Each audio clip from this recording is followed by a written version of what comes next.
Hello Virgo, Sun, Moon, Rising, and Venus signs. Kamusta kayo? Sana po'y nasa mabuti kayong kalagayan. Welcome back po sa Star Tarot. Kung bago kayo dito, welcome din kayo. Thank you sa inyong support. I truly appreciate it. God bless you all. Virgo, una mensahe ninyo, Sun, holy moly Virgo, napakaganda nito, no? This is the most uplifting, the most positive, the most enthusiastic, optimistic energy. Kaya napakaganda nito. Mababalot kayo ng liwanag dito. Thanks God. No, let's claim this, Virgo. Mababalot kayo ng liwanag. Kaya kahit ano man ang mga dark circumstances na pinagdadaanan ninyo sa buhay sa ngayon, huwag kayong mag-alala. No? Just surrender everything to God. Just surrender everything, all your concerns, your dreams, your goals, kung ano-ano pa, no? Isurrender nyo na lang yan sa universe. And here you go. Diba? Mababalot kayo ng liwanag. God is going to wrap you in light. Kaya kahit may mga problema kayo, rest assured that solutions will come. Malalagpasan nyo yung mga problema, malulusutan ninyo mga challenging situations na maaaring pinagdadaanan ninyo sa ngayon. Magkakaroon kayo dito ng recognition of the silver lining sa mga dark circumstances na pinagdadaanan ninyo. You will be able to rise above your situation, no? Yung mga problema na yan, masosolve na yan, mahahanapan nyo na ng way out ang mga paghihirap or difficult situations. You will be feeling na ngayon, happy, joyful, 'di ba? Overflowing of joy and happiness ang maaaring dumating sa buhay ninyo sa ngayon. You will be filled with happiness and joy sa puso ninyo. This is also a time for material success, financial success. Magliliwanag ang lahat. Okay? Virgo. What else? We have Two of Swords. Siguro meron kayong decision making na kailangang gawin sa ngayon. Meron kayong kinakaharap na desisyon na siguro naguguluhan kayo because maaaring hindi pa ninyo nakikita ang truth ng inyong sitwasyon. You weren't able to see the truth of kung ano talaga yung ganap, no, sa buhay ninyo. Kaya maaring sinasabi ninyo na teka lang, no, I'm still waiting for the right time para magdesisyon, or baka din mas marami kayong alam na impormasyon, kaya siguro mas lalo kayong naguguluhan. So posibleng ganun din ang sitwasyon, but ngayon nandito kayo sa puntong ayaw nyo munang magdesisyon. Okay? So, we have Knight of Wands. Ayan. So, follow your intuition, Virgo.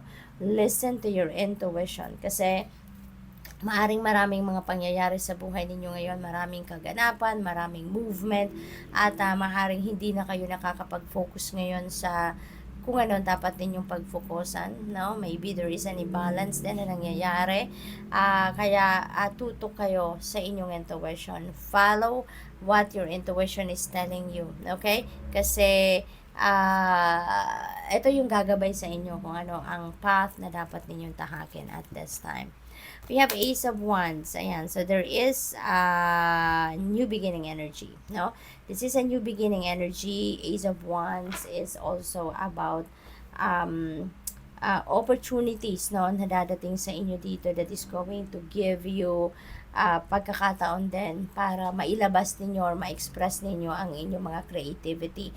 Maaring yung mga opportunity na to related sa trabaho, sa career, sa negosyo, no, na ito yung chance ninyo na mailabas kumbaga kung ano man ang inyong mga creative prowess, no? What else? We have Five of Wands. Ayan. So, siguro may conflict kayo, no? May conflict kayo with another person or a group of people. Maaaring may mga hindi kayo pagkakaintindihan, may mga hindi tawag dito, hindi nag-agree, no, yung mga opinion ninyo, kaya hindi kayo nagmi-meet, no, siguro with these people. What else? We have Justice. You're getting what you deserve, Virgo. So, napakaswerte ninyo, napaka-blessed ninyo, kasi kung ano ang para sa'yo, yan ay ibibigay sa inyo ng universe. Balance will be back in your life as well. So, napakaganda rin kasi talagang mababago ang inyong situation for the better, no? Kung ano rin yung Kung halimbawa meron kayong pinaglalaban sa korte, kung ano man itong pinaglalaban ninyo, Virgo, rest assured, no, that you are going to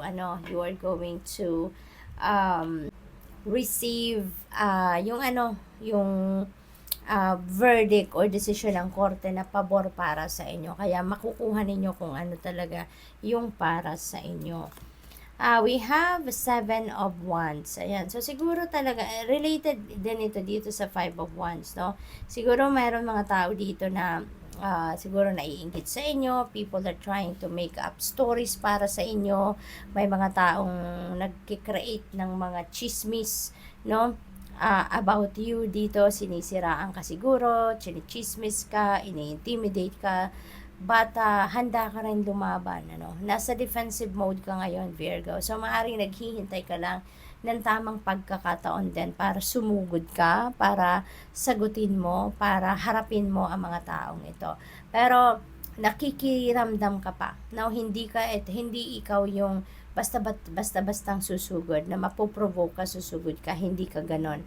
Nag-iisip ka, no? Nag-iisip ka, nagmamatsyag ka, nag-o-observe ka, at tinitignan mo ang inyong sitwasyon. If it deserves your time, effort, kung worth it, then handa kang lumaban. Pero nakikiramdam ka dito, naghihintay ka ng tamang pagkakataon.